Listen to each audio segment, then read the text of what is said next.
Hello everyone, good morning all of you. आइए शुरू करते हैं हिंदी कंपलसरी। आज हम करेंगे गद्य भाग, क्योंकि हमारा काव्य खंड जो है वो कंप्लीट हो चुका है और गद्य खंड आज शुरू करेंगे महादेवी वर्मा से। इस चैप्टर में भी अकॉर्डिंग टू ब्लूप्रिंट के हिसाब से हम मोस्ट इम्पोर्टेंट 30 क्वेश्चंस करने वाले हैं। कंप्लीटली देखिएगा इस पूरी क्लास को, क्योंकि पता नहीं कौन सा प्रश्न आ जाए एग्जाम में, ठीक है ना। है मोस्ट है, और इसमें से ऑब्जेक्टिव टाइप के प्रश्न भी हैं, साथ ही साथ बड़े प्रश्न भी हैं। तो सारे के सारे प्रश्न इस कैप्सूल सीरीज के तहत करेंगे। और अपना जो गद्य खंड है उसका एक वन शॉट एक क्लास में आपको अवेलेबल करवाऊंगा संडे के दिन, तो वो भी मिल जाएगी। और इसी तरीके से जब ये पूरा हो जाएगा तो इसकी भी एक वन शॉट क्लास और ले लेंगे, ताकि आपका कोई डाउट नहीं रहेगा। पूरी तरह से आप एकदम कंफर्म हो जाओगे, अपने आप में एक आत्मविश्वास बढ़ेगा। उसके बाद आप जाना है एग्जाम में। चलिए शुरू करते हैं एक एक करके। तो यहाँ पे सबसे पहले हम देखेंगे ऑब्जेक्टिव टाइप की जो प्रश्न है, रोज की तरह आज भी देख लेते हैं। और आपको आंसर देना है, खाली सुनना नहीं है, क्योंकि कुछ एक्टिविटी करिए, कुछ एक्टिव रहिए तो चीज़ें आपको याद रहेगी और पता भी चल जाएगा आपको कितनी चीज़ें याद है। तो देखो पहला प्रश्न है कि सेवा धर्म में यानी सेवक धर्म में भक्तिन किसकी तरह समर्पित भाव से सेवारत थी। जब अध्याय शुरू होता है तो महादेवी वहां पे शुरुआत में ही बताती है। तो ऑप्शन बताना है, गणेश जी की तरह, भरत जी की तरह, हनुमान जी की तरह या लक्ष्मण जी की तरह। तो भाई यहाँ पे महादेवी वर्मा ने भक्तिन की तुलना हनुमान जी से करी है, कि जिस तरीके से हनुमान जी भगवान राम, सीता और लक्ष्मण जी इनके प्रति समर्पित भाव से, विशेष करके भगवान राम जी के प्रति समर्पित भाव से जो है वो सेवा करते थे, उसी तरीके से यहाँ पे जो है वो सेवा महादेवी वर्मा की किसने करी थी? भक्तिन ने करी थी। तो करेक्ट आंसर है ऑप्शन स। नेक्स्ट दूसरा प्रश्न है कि भक्तिन पाठ में समाज का कैसा स्वरूप प्रत्यक्ष होता है। मतलब किस प्रकार का समाज का किस प्रकार का उदाहरण हमारे सामने पेश किया गया है भक्तिन पाठ के आधार पर। ऑप्शन एक है संवेदनशील, ऑप्शन दो है पितृसत्तात्मक, ऑप्शन तीन है छल कपट वाला और ऑप्शन डी है मातृ सत्तात्मक। तो बच्चों खाली तो हम छल कपट भी नहीं कह सकते, क्योंकि भक्तिन और महादेवी का रिश्ता बहुत अच्छा था। इसे हम संवेदनशील भी तो नहीं कह सकते, क्योंकि इसमें तो संवेदनहीन संबंध हुए हैं, आपस में प्रकट हुए हैं भक्तिन के परिवार का भक्तिन के साथ में, है ना। और इसे मातृ सत्तात्मक भी नहीं कह सकते। इसका राइट आंसर रहेगा पितृ सत्तात्मक, क्योंकि जहाँ तक शुरुआत करते हैं भक्तिन के खुद के परिवार से, वहाँ पर भी यही समस्या हुई। उसके बाद जब ये ससुराल में आए तो वहाँ पर भी पुत्रों को ज़्यादा महत्व दिया गया। तो इस तरीके से सारी चीज़ें फिर भक्तिन की जब बेटियों की शादी हुई, विधवा हुई, तो वहाँ पर भी एक प्रकार से एक पितृसत्तात्मक रूप भी देखने को मिला। हर जगह पुरुषों का ही एक प्राबल्य देखने को मिलता है।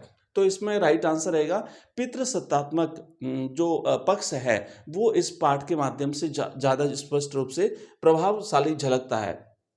नेक्स्ट है तीसरा प्रश्न। तीसरा क्वेश्चन है कि जीवन में प्राय सभी को किसके साथ जीना पड़ता है। तो महादेवी वर्मा की का ये कथन बहुत ही इंपॉर्टेंट है, जो हर व्यक्ति के जीवन में ये लागू होता है। क्या करता है कि सुख के साथ जीना पड़ता है, या फिर बेपरवाही के साथ जीना है, कर्महीनता के साथ जीना होता है, या नाम के विरोधाभास के साथ जीना पड़ता है। तो जब भक्तिन का उल्लेख आता है ना, महादेवी कहती है कि मैंने इसको भक्तिन नाम क्यों दिया, उसका असली नाम तो लक्ष्मी था, तो उसका नाम जब भक्तिन दिया, तो यहाँ पे महादेवी कहती है कि भाई व्यक्ति का जो नाम होता है उसका जीवन उसके नाम के हमेशा विपरीत होता है। तो इसीलिए व्यक्ति को हमेशा अपने नाम का विरोधाभास लेकर के जीना पड़ता है, यानी जो नाम है उसके विपरीत उसका जीवन होता है। जैसे लक्ष्मी यानी लक्ष्मी तो बिल्कुल धन की देवी मानी जाती है, धन धान्य से परिपूर्ण होनी चाहिए, वो तो उतना ही उसका जीवन कठिन संघर्षों में बीता था। तो इसीलिए महादेवी ने कहा है कि व्यक्ति को नाम का विरोधाभास लेकर के जीना पड़ता है। अगला क्वेश्चन है चौथा, कि भक्तिन अपनी सुविधा के अनुसार क्या सुलझा लेती थी। ऑप्शन एक शास्त्र का प्रश्न, ऑप्शन दो है लेखिका की समस्या का समाधान, ऑप्शन तीन है पारिवारिक समस्या को सुलझा लेती थी, या फिर महादेवी के प्रश्नों को सुलझा देती थी।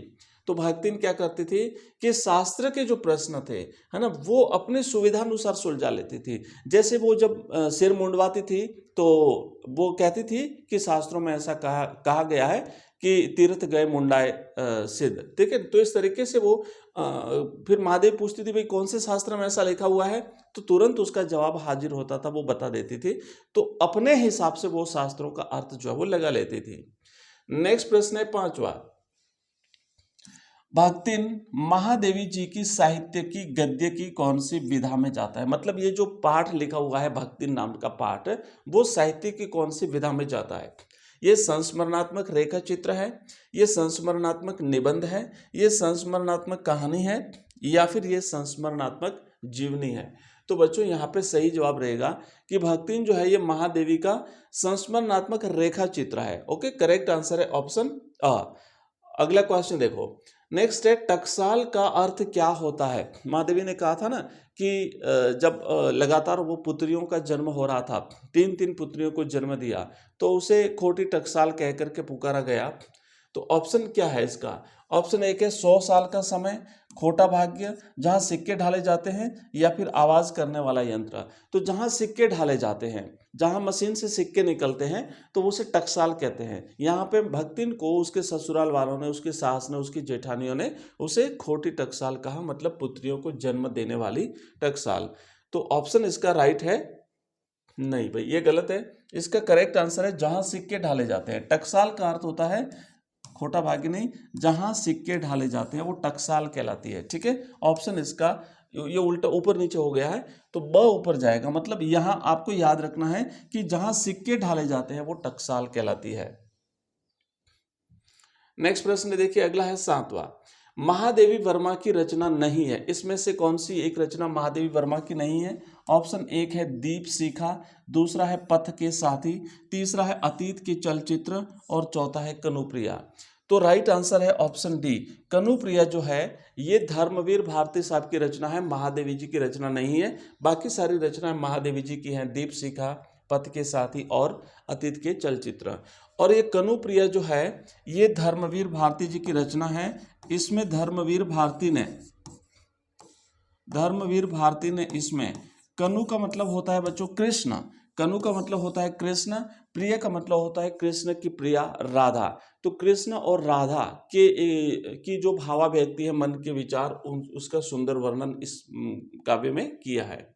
नेक्स्ट प्रश्न देखिए, अगला है 8वां क्वेश्चन है कि भक्तिन का शहर आने का कारण क्या था। भक्तिन शहर में क्यों आई थी भाई, गांव में रहती थी, उसके अच्छे खेत थे और उसके बहुत बढ़िया पेड़ पौधे थे, बागान थे, पशु थे।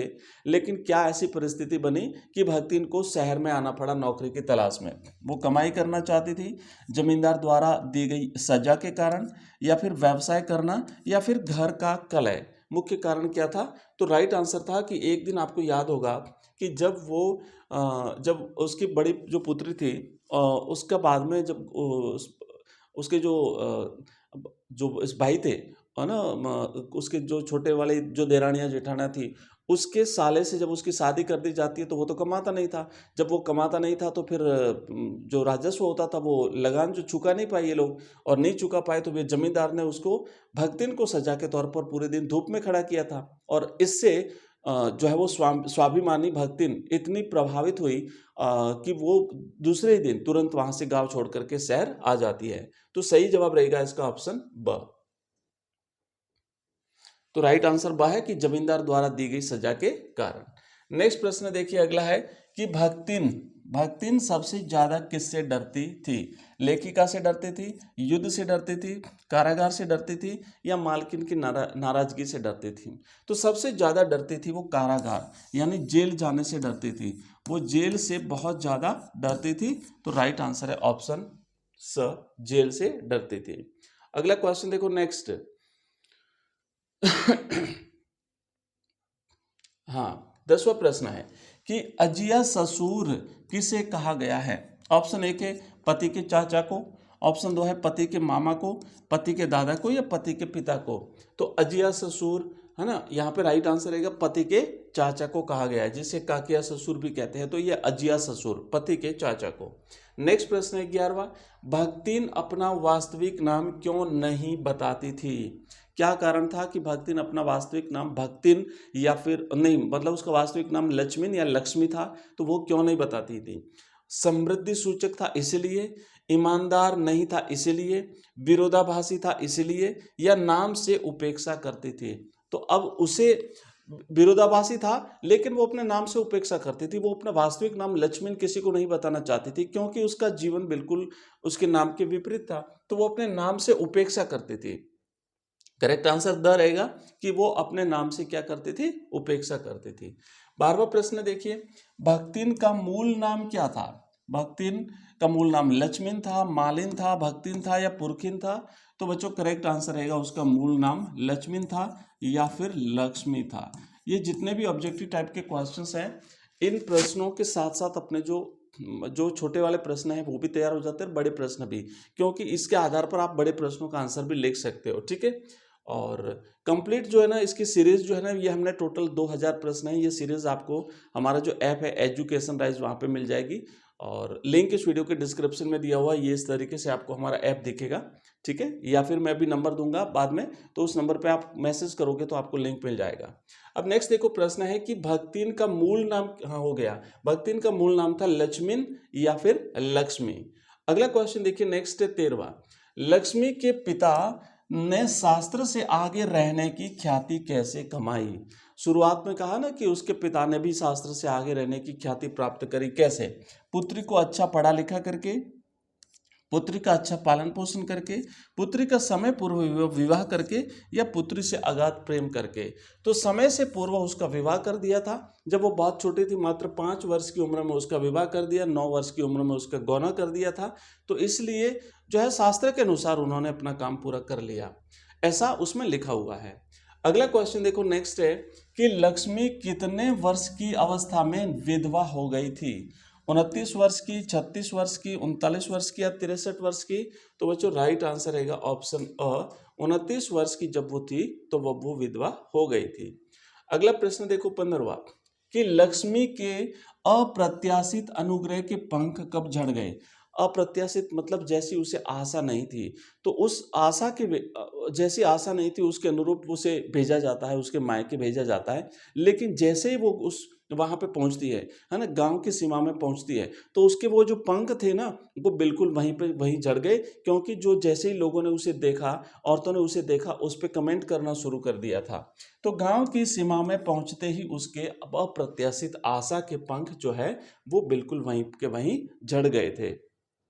तो राइट आंसर रहेगा गांव की सीमा में पहुंचते ही, क्योंकि औरतों ने कहा था हाँ लक्ष्मण अब आई है, तो ये जैसे ही उसने सुना तो उसके, हाँ। अब देखो नेक्स्ट है कि भक्तिन का दुर्भाग्य भी उससे कम हठी नहीं था। पंक्ति में भक्तिन के दुर्भाग्य को हठी क्यों कहा गया है, क्या कारण था? कि विधवा होते ही उसे घर से बाहर निकाल दिया, उसकी किशोरी युवती होते ही विधवा हो गई, विधवा होते ही परिजनों ने संपत्ति छीन ली, उपयुक्त में से कोई नहीं। तो भाई लगातार जो है वो दुर्भाग्य उसका पीछा कर रहा था, एक एक करके सारी समस्याएं जो है वो उसकी लगातार जारी रही, और उसकी किशोरी जो युवती थी वो जैसे ही युवती हुई उसी समय उसका पति भी चल बसा, तो विधवा हो गई। उससे पहले खुद विधवा हो गई थी, फिर उसकी पुत्री भी विधवा हो गई थी। तो इस तरीके से एक एक करके दुखों ने कभी उसका पीछा नहीं छोड़ा। नेक्स्ट है 18वां प्रश्न कि भक्तिन नाम किसने रखा था? तो भाई भक्तिन नाम महादेवी वर्मा ने रखा था। जब भक्तिन पहली बार महादेवी के घर गई थी, नौकरी की तलाश में महादेवी से मिली, तो उसके गले में एक कंठी माला थी, और भक्तिन से जब महादेवी ने पूछा कि भाई तुम्हारा नाम क्या है, तो भक्तिन ने उस समय अपना नाम महादेवी को बता दिया था, पर ये इस शर्त के साथ कि आप मुझे कभी भी मेरे वास्तविक नाम से नहीं बुलाओगी। तो महादेवी ने सोचा कि भाई अब क्या करें, इसका क्या नाम दें। तो महादेवी ने जब उसके गले में कंठी माला देखी, तो उस कंठी माला के आधार पर, क्योंकि जो भक्त होते हैं वो मालाएं पहनते हैं, तो वो जो माला पहने हुई थी उस माला के आधार पर इसका नाम रख दिया भक्तिन। तो राइट आंसर रहेगा महादेवी वर्मा ने लक्ष्मण को भक्तिन नाम दिया था। अगला क्वेश्चन देखिए नेक्स्ट 19वां प्रश्न कि लक्ष्मी की विधवा बेटी से हुए दुर्व्यवहार का पंचायत ने मूल कारण किसे माना? याद होगा सभी को जो घटना घटी थी, और फिर बाद में जब पंचायत बिठाई गई तो पंचायत ने इसका जिम्मेदार किसे माना? कलयुग को माना, तीतरबाज को माना, विधवा लड़की को माना, या फिर समाज को माना? तो उसमें लड़की की तो कोई गलती थी नहीं, तो उसको तो कैसे दोषी मान सकते हैं? गलती इसकी थी, लेकिन वो जो पंचायत थी वो भी दबाव में वो जो है वो सही न्याय नहीं कर पाई और गोलमाल जवाब देते हुए, गोलमाल निर्णय लेते हुए उन्होंने जो है वो समय को यानी कलयुग को इसका दोषी माना था। तो राइट आंसर रहेगा इसका ऑप्शन अ। नेक्स्ट प्रश्न देखिए 20वां है कि लेखिका ने कब समझा कि इस सेवक का साथ टेढ़ी खीर है। भक्तिन जब महादेवी वर्मा के यहाँ पे काम करना शुरू कर देती है तो वो कौन सी घटना देखी महादेवी ने जब ये पता चला कि भाई इसका साथ निभाना बहुत ही टेढ़ा काम है।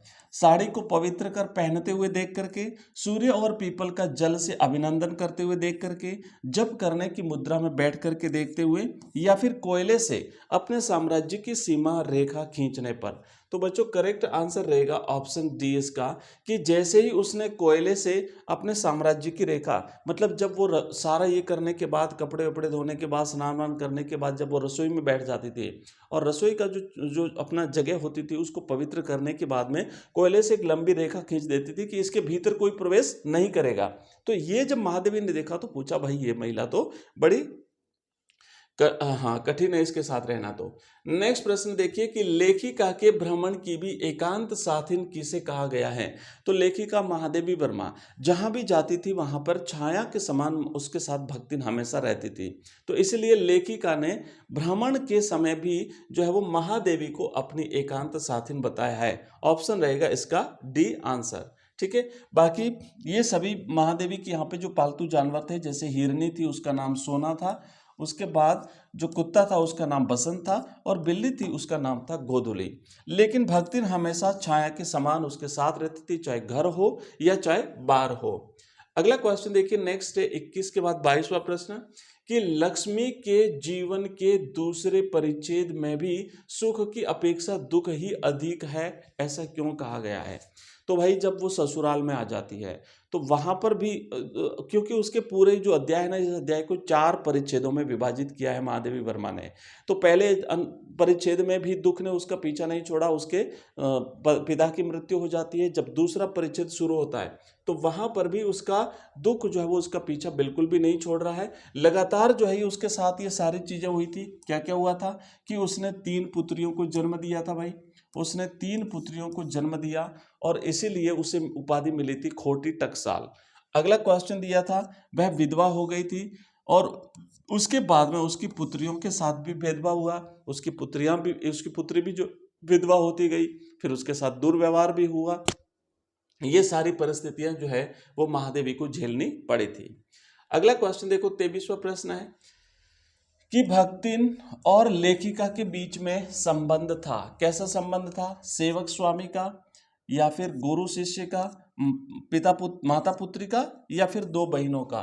तो बच्चों यहाँ पे महादेवी वर्मा ने चैप्टर जब शुरू होता है तो उसके शुरू में ही बता दिया था कि इन दोनों के बीच में संबंध जो था वो सेवक स्वामी का संबंध था।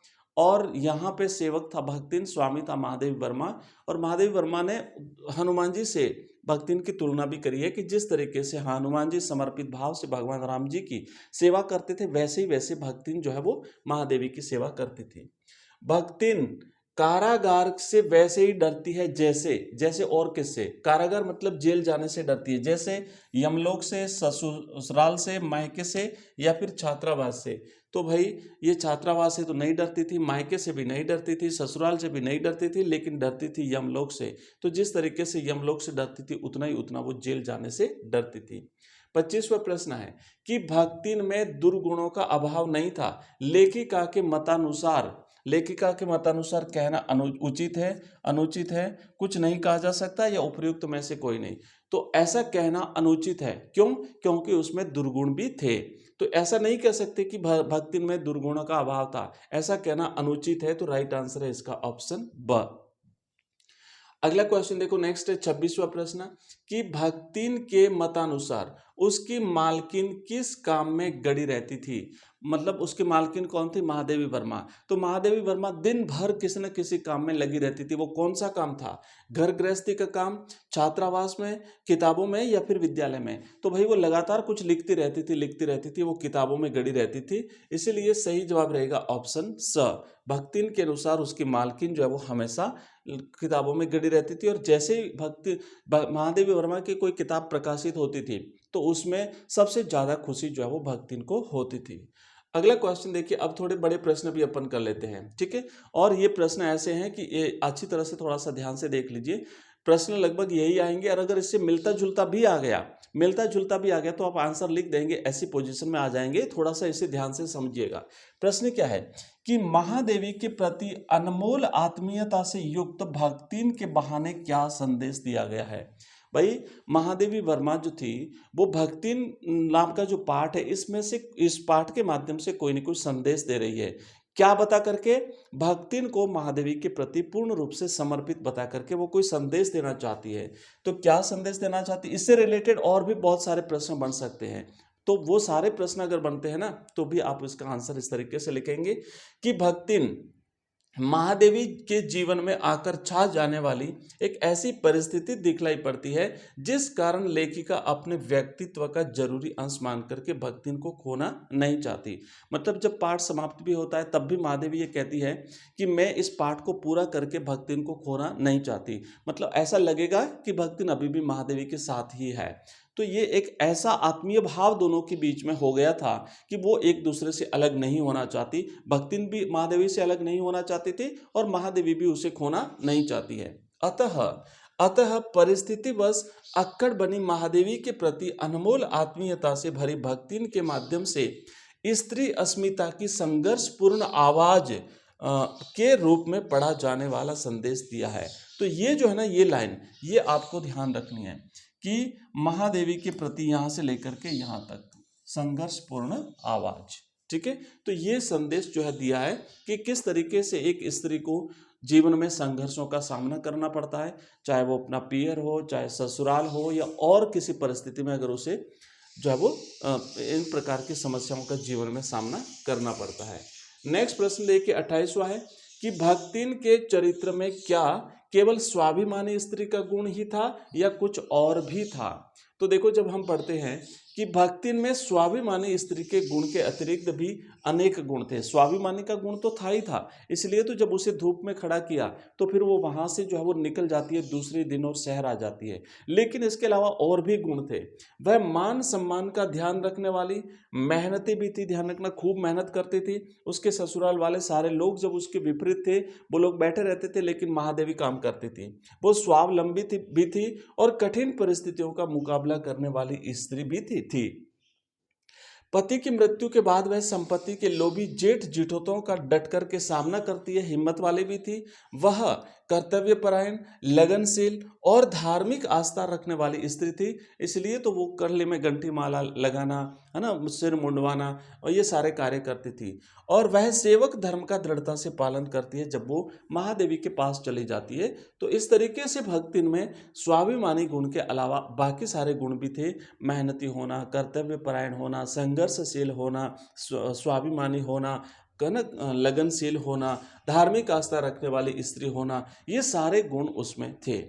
नेक्स्ट प्रश्न है 29वां कि भक्तिन के स्वभाव के दो गुण थे, परिश्रम करना और कर्तव्य का पालन करना। भक्तिन संस्मरण के आधार पर बताइए। देखो, इससे मिलता जुलता और भी प्रश्न बन सकते हैं, तो आप लोग इसे ध्यान से पढ़िए, समझिए कि पति की असामयिक मृत्यु के बाद भक्तिन ने परिश्रम करके गृहस्थी चलाई और बेटियों का विवाह कराया। यह उसका परिश्रम और उसके कर्तव्य का यहाँ पे परिचय है।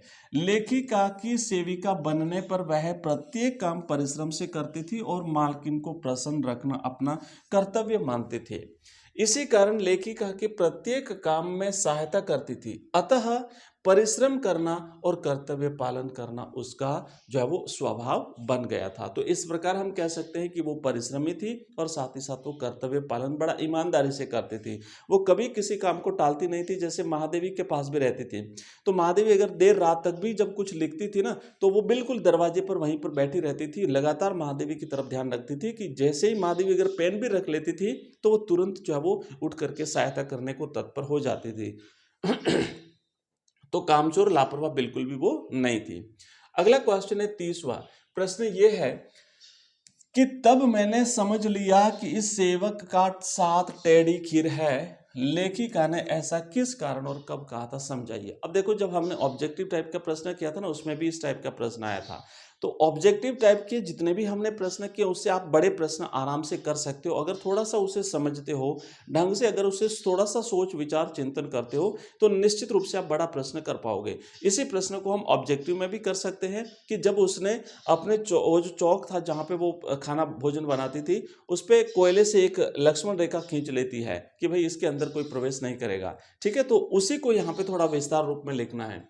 क्या लिखेंगे कि महादेवी की सेवा में आने के दूसरे दिन तड़के भक्तिन ने स्नान किया, धूली धोती को जल के छींट से पवित्र कर पहना, फिर सूर्य और पीपल को जल चढ़ा करके नाक दबाकर 2 मिनट जप किया और कोयले की मोटी रेखा खींच करके चौक में प्रतिष्ठित हो गई। अब यहाँ जब चौक में प्रतिष्ठित हुई तो उसके बाद उसने कोयले से एक रेखा खींच ली थी। जिस दिन ये रेखा खींची उसी समय भक्तिन की छुआछूत मानने की प्रवृत्ति देख करके लेखिका ने यह समझ लिया था कि उसके साथ रहना टेढ़ी खीर है। तो आप क्या करेंगे, थोड़ा सा जो प्रश्न जैसे ऑब्जेक्टिव में हमने जितने भी किए हैं उसमें से अगर कोई बड़ा प्रश्न भी आता है तो जहां मुख्य पॉइंट जो आया ना उससे थोड़ा सा आगे से शुरुआत करें, हल्का सा थोड़ा सा पीछे वाला संदर्भ भी दे दें तो आपका बड़ा प्रश्न तैयार हो जाएगा।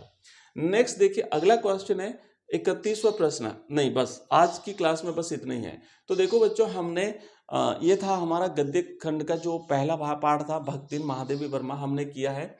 इसके अलावा जो हिंदी है ना अपनी, इस हिंदी के अलावा अपनी इंग्लिश की क्लास भी जो है वो रेगुलर आपको मिल रही है। चूँकि इंग्लिश का एग्ज़ाम सबसे पहले है तो अपन थोड़ा सा इस पर ज़्यादा जोर देंगे। बिल्कुल अभी थोड़ी देर के बाद में आपको इंग्लिश की क्लास भी मिलेगी। और एवरीडे बाकी जो अपने सब्जेक्ट हैं, हिस्ट्री है, पॉलिटिकल साइंस है ना, हिस्ट्री है, पॉलिटिकल साइंस है, हिंदी है, पॉलिटिकल साइंस, हिंदी साहित्य है, तो ये सारी क्लासेस जो है वो आज से बिल्कुल रेगुलर स्टार्ट हो गई है। आपको कंप्लीट क्लासेस मिलेगी। अपना जो ऐप है मैंने आपको बताया था, ये है एजुकेशन राइज नाम से, प्ले स्टोर में मिलेगा। लिंक यहाँ पे दिया हुआ है इस वीडियो के डिस्क्रिप्शन में। और अगर डिस्क्रिप्शन में आपको नहीं मिले, वैसे दिया हुआ है, तो आप ये नंबर नोट कर लीजिए 9079622989। इस नंबर पे आप मुझे मैसेज कर सकते हैं। जैसे ही व्हाट्सएप मैसेज करोगे तो आपको हमारी जितनी भी लिंक है वो मिल जाएगी। ऐप की लिंक, हमारे टेलीग्राम की लिंक, व्हाट्सएप ग्रुप की लिंक, सारी लिंक्स आपको मिल जाएगी। वहाँ से भी आप जा सकते हैं। इस ऐप में आपको ये देख सकते हैं, यहाँ पे आपको ऑनलाइन टेस्ट भी मिलेंगे, स्मार्ट ई नोट्स मिलेंगे, आपको वीडियो लेक्चर्स मिलेंगे, आपको एमसीक्यूज मिलेंगे और साथ ही साथ 2000 प्रश्नों की जो अपनी सीरीज है वो भी आपको वहाँ पे मिल जाएगी। जितने भी प्रश्न हम एवरीडे करते हैं ये सारे क्वेश्चंस आपको वहाँ पे मिल जाएंगे। तो आज की क्लास में बस इतना ही। क्लास कैसी लगी मुझे ज़रूर बताइएगा। वीडियो को लाइक करिए, चैनल को सब्सक्राइब करिए और अपने मित्रों के साथ इसे शेयर करना बिल्कुल भी ना भूलिएगा। मिलते हैं अगली क्लास में, तब तक के लिए जय हिंद, जय भारत।